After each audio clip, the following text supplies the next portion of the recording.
வெங்காய பக்கோடா செய்ய போகிறோம். எப்படி செய்கிறதுன்னு பார்ப்போம். என்னென்ன தேவைன்னு பார்ப்போம்.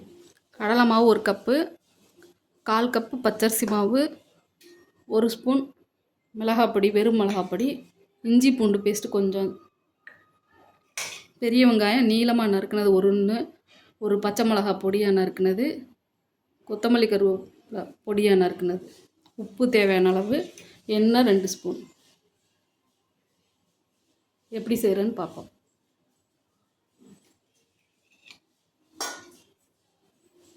பெரிய வெங்காயத்தை போட்டுக்குவோம், கொத்தமல்லி கருவேப்பிலை, பச்சை மிளகாய் எல்லாத்தையும் போட்டுக்குவோம். வெங்காயத்தை உதுத்து விட்டுக்குவோம்.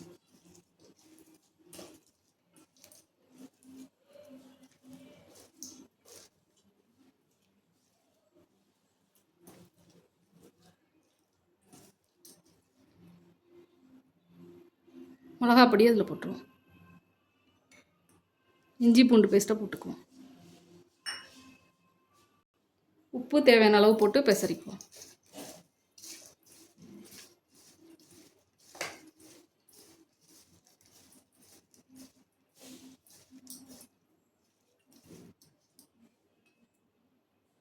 கடலை மாவு போட்டுக்குவோம். பச்சரிசி மாவு போட்டுக்குவோம். நல்லா பெசரிக்குவோம்.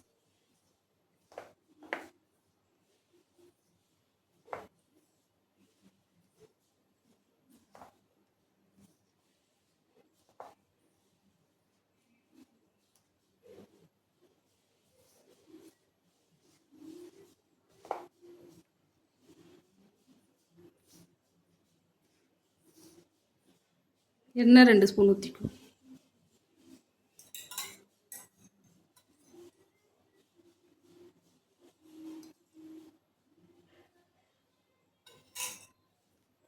நல்லா பெசரிக்குவோம்.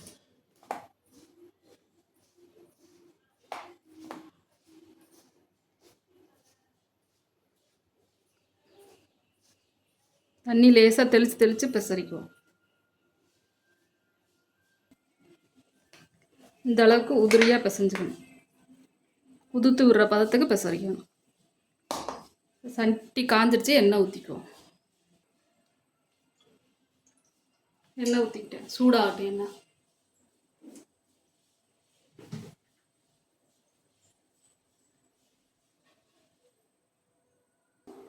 எண்ணெய் சூடாயிடுச்சு, உதுத்து விட்டுக்கிறேன். சின்ன சின்ன பீஸாக போட்டுக்கிறேன்.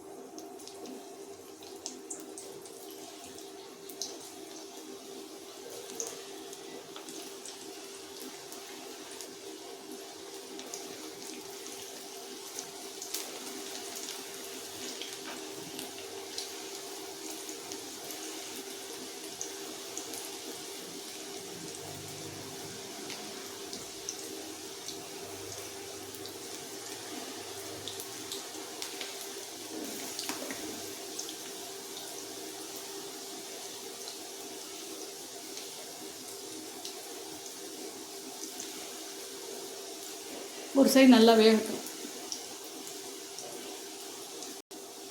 ஒரு சைடு வெந்துருச்சு, இன்னொரு சைடு திருப்பி.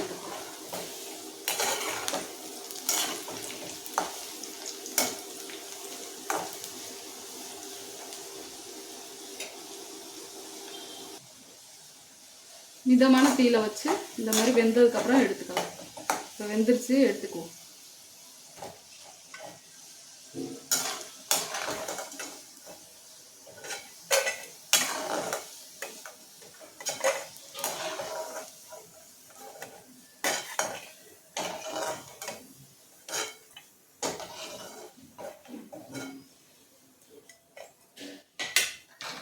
மீதம் இருக்கிற பக்கோடாவும் போட்டுக்குவோம்.